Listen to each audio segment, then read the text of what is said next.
If life keeps repeating the same problems, why do people so often fail to learn the lesson? This question feels intuitive because it fits a common modern assumption that reality functions like a teacher. When you do not understand, life repeats the situation. When you finally understand, the repetition stops. Phrases like "life is trying to teach you something" are treated almost as psychological laws. Yet, this assumption collapses under closer inspection. Many people encounter similar emotional patterns, relationship conflicts, or internal struggles for decades without meaningful transformation. Meanwhile, others experience profound change after a single brief moment. A conversation, an insight, or a sudden shift in understanding. If repetition were truly a teaching mechanism, duration and frequency should guarantee learning. Clearly, they do not. This contradiction forces a deeper question.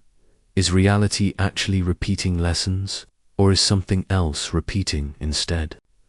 Is the world looping events, or is the human mind looping perception?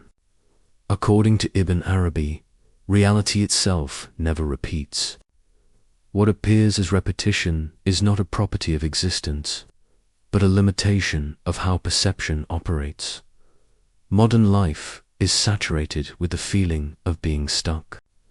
People describe chronic stress, recurring emotional reactions, repeated relationship conflicts, and career patterns that seem to replay endlessly. The language used is revealing. I always end up here. This keeps happening to me. Why does life test me the same way? From a psychological perspective, this experience is understandable. The brain operates through cognitive skimmers, internal models that predict reality based on past experience.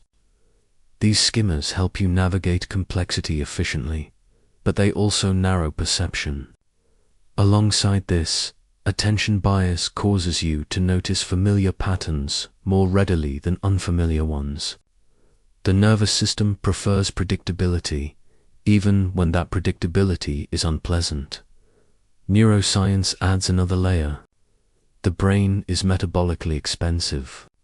To conserve energy, it favors neural efficiency, reusing established pathways rather than forming new ones. As a result, different situations can feel identical when they are interpreted through the same mental framework. The illusion arises when repetition is attributed to reality rather than perception. This misunderstanding leads to blame, fatalism, and spiritual confusion. The belief that life itself is deliberately testing or punishing you.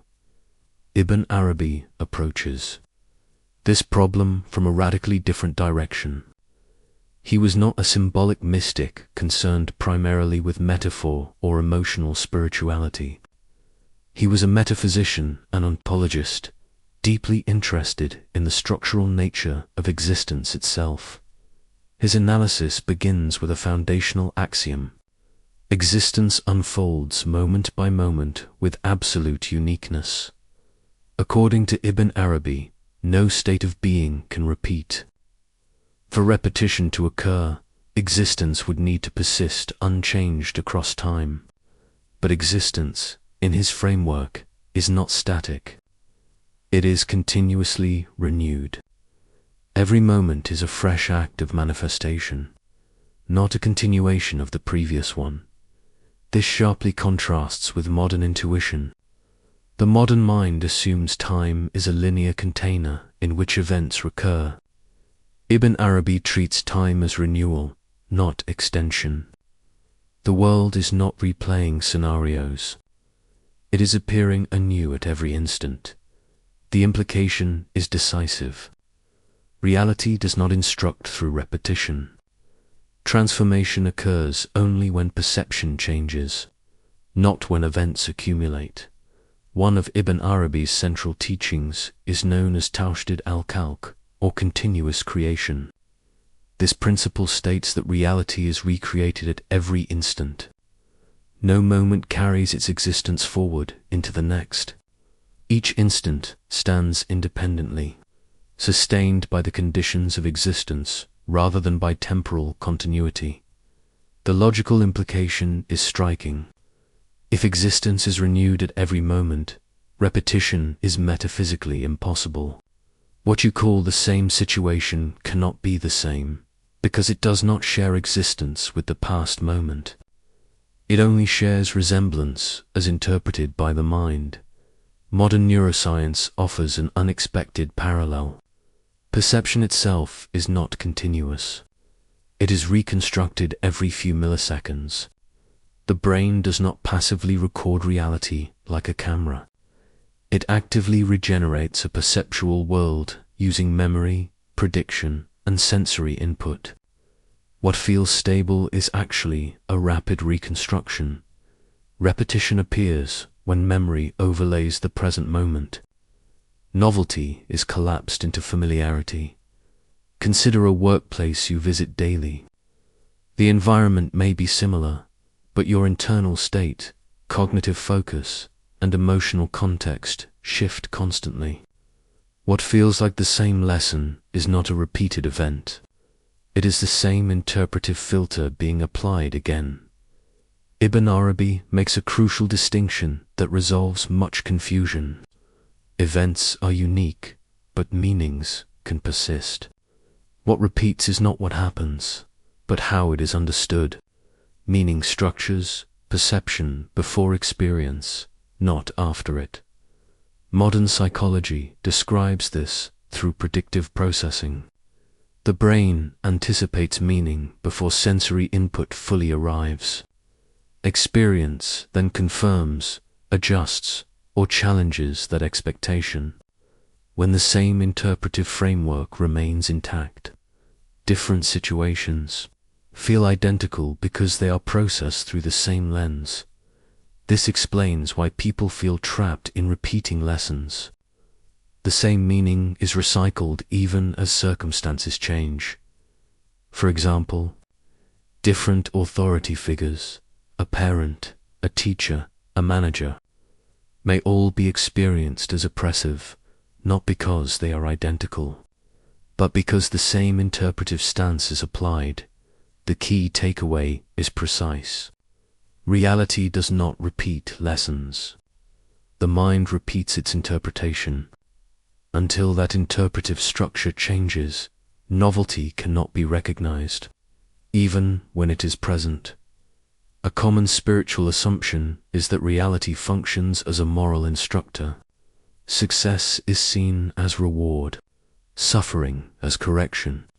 Phrases like "life is punishing me" or "this happened to teach me humility" reflect this view. Ibn Arabi rejects this framing entirely. Reality does not teach. It reveals. Teaching implies intention, repetition, and correction. Reality, by contrast, unfolds according to ontological necessity, not moral pedagogy. Cognitive science explains why this misunderstanding is so persistent.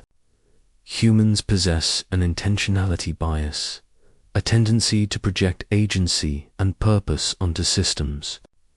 Just as people anthropomorphize machines or natural phenomena, they anthropomorphize existence itself. This projection leads to victimhood narratives and magical thinking about fate. Instead of examining perception, individuals wait for reality to change its behavior. Ibn Arabi's insight is blunt. Reality does not repeat lessons. Awareness either updates or it remains static. The world continues unfolding regardless. Ibn Arabi's view of transformation is equally counterintuitive. Change is not a gradual accumulation produced by time. It is a sudden reorganization of perception. When understanding shifts, reality appears different immediately. Not because it changed, but because perception did. Psychology supports this distinction through cognitive reappraisal. Insight-based change often occurs abruptly, while habit-based change is slow and effortful. People may spend years in repetitive therapeutic cycles, then experience a single moment of clarity that reorganizes their entire outlook. This reveals why time alone does not fix anything. Time does not automatically alter perception. Without awareness, time simply reinforces existing patterns. Years can pass without change, while insight can collapse repetition instantly. When perception shifts, the lesson disappears, not because it was learned, but because it no longer exists as a framework. The problem dissolves rather than resolves. A deeper paradox emerges. Here, why do people cling to familiar suffering rather than unknown clarity? Ibn Arabi explains this through the structure of identity.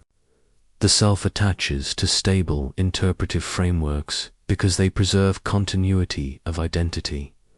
Neuroscience identifies a similar mechanism in the default mode network, which reinforces narrative identity and self-story. Repetition stabilizes the sense of me, even when it produces distress. This leads to a critical clarification. Repetition protects identity, not truth. Suffering persists, not because it is necessary, but because it is familiar. From this perspective, suffering is not a test imposed by reality. It is a signal of perceptual rigidity, an unwillingness or inability to reorganize interpretation. Translating Ibn Arabi into practice requires a precise shift of attention. Instead of analyzing events, examine interpretation. Ask not, why does this keep happening? But, what meaning am I repeatedly assigning? Practically, this involves observing recurring emotional meanings rather than recurring situations. Interrupt automatic labeling. Notice when the mind compresses difference into sameness. Psychological tools support this approach. Metacognitive awareness allows observation of thought without identification. Emotional regulation through reappraisal weakens habitual meaning structures. Applied to relationships, career stress, or emotional triggers, the principle is consistent. Reality changes instantly when perception updates. There is no need to wait for life to rearrange itself. The world does not need to repeat anything for transformation to occur. The central insight is now clear. Reality does not repeat lessons. Perception repeats itself. Ibn Arabi's contribution lies in showing that existence is continuously created. Meaning precedes experience, and change is perceptual rather than temporal. When awareness shifts, repetition collapses, the sense of being stuck dissolves, not because life changed direction, but because interpretation stopped recycling itself. The world was never repeating, only perception was. Reality is always new. Only perception decides whether you notice,